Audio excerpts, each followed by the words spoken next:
Remove Edge Hill. Linden PPP Group urges leadership change.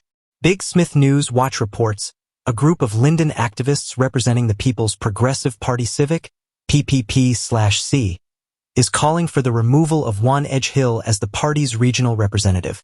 Edge Hill, the Minister of Public Works, has faced criticism for allegedly sidelining party members. The group, including longtime activist Sherry James, claims they were locked out of a scheduled meeting at the party's regional office and have struggled to contact senior officials. They express frustration over ongoing issues with Edge Hill and demand a hearing from the party leadership.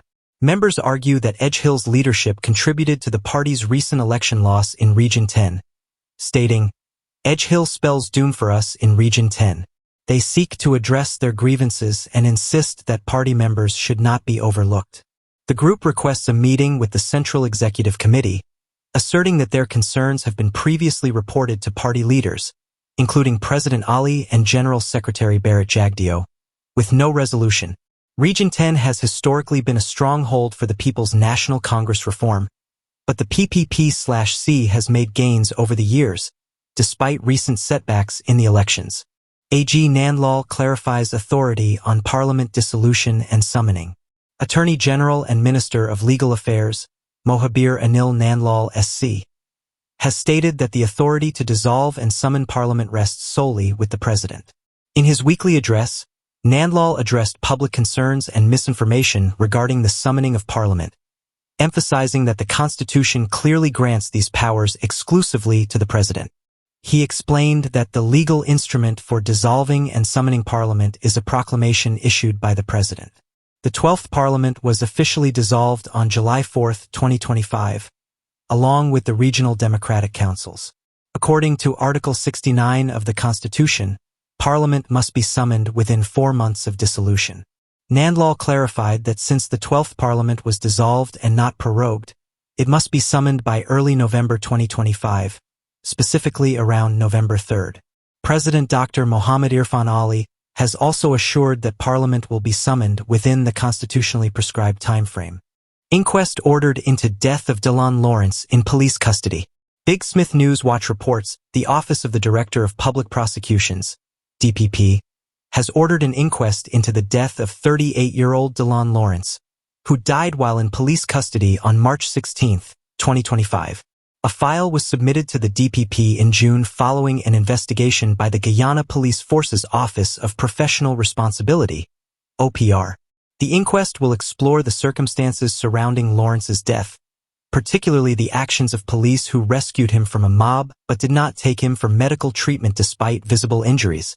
Lawrence, a blockmaker from Tushin, East Bank, Essequibo, was initially detained at La Grange Police Station and later transferred to La Parfaite Harmony Police Station, where he was found dead. A post-mortem examination revealed he suffered subdural hemorrhage from blunt force trauma, along with multiple fractured ribs. Despite video evidence of the mob attack, police have not identified any attackers. Concerns were raised when it was revealed that officials from Regional Division No. 3 concealed Lawrence's death from his family and the media for weeks, listing him as unidentified at the Ezekiel funeral home. A public statement was only issued after footage surfaced showing the assault and images of Lawrence's body in police custody.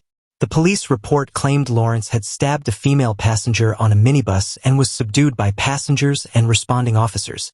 However, records indicate that EMTs were not contacted until 2 a.m. on March 16, after Lawrence had already died. The inquest will seek to determine if negligence or misconduct contributed to Lawrence's death while in custody.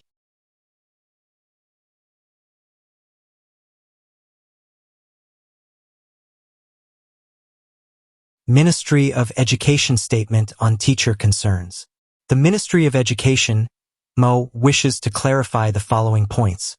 No teacher from BV Primary School has been transferred due to concerns about pigeon infestation, nor is any transfer under consideration by the Ministry or the Teaching Service Commission, TSC. There has been no directive from the Ministry to relocate or penalize teachers for voicing concerns about school conditions. The Ministry acknowledges and respects teachers' rights to raise issues regarding school infrastructure. The Ministry is committed to addressing any genuine maintenance concerns reported. Staffing changes will continue to follow established protocols in accordance with national policies, collective agreements, and labor laws. The ministry urges all stakeholders to responsibly disseminate information, ensuring accuracy and ethical use. Jarrell da Silva fined for traffic offenses and narcotics possession. Jarrell da Silva appeared before Magistrate Tariq Muhammad at the Bartica Magistrates Court on Friday, where he pleaded guilty to several traffic-related offenses and possession of narcotics. He was fined a total of $240,000.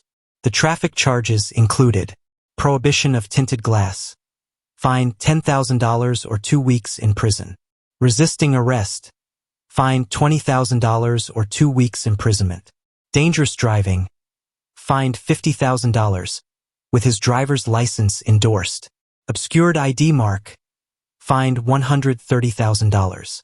Additionally, for possession of narcotics, Da Silva was fined $30,000 and sentenced to 90 hours of community service. VPAC, blackouts, broken promises, and a burden on the poor.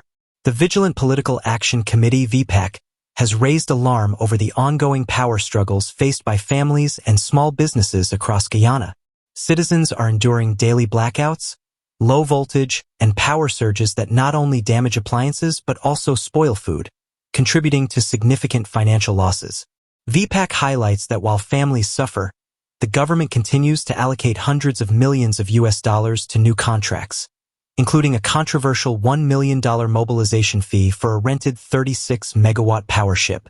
This deal, part of a 2-year agreement, is expected to cost the nation an estimated $165.8 million in rental fees alone.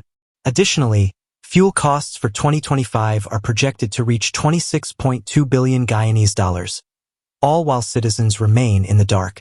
The situation has worsened with the government's recent signing of a $15.6 million, 2-year contract with the Dominican Republic's Interenergy Group for consultancy services related to the modernization and smart grid transition of the Guyana Power and Light, GPL. This sole source deal has sparked concerns about transparency and the reliance on foreign companies, which may face their own power supply challenges. VPAC questions the rationale behind the government's spending. If all this money is being spent, why are people still in darkness? The committee asks, emphasizing that low-income families and small business owners are bearing the brunt of poor management and oversight. The organization insists that all contractors and partners involved in electricity delivery must be held accountable. If they fail to meet the standard, they must fix it at their own cost or face penalties under the law, VPAC stated. While advocating for accountability, VPAC is also calling on the government to compensate citizens and small businesses for damages incurred due to power failures. If the government can find millions for power ships and consultants, it can also find a way to help the people who suffer most, they argued. In conclusion, VPAC asserts that Guyana deserves a reliable power supply, not more excuses and costly experiments. The people deserve light, not loss, the committee declared, urging the government to take immediate action to stabilize the power system and protect its citizens.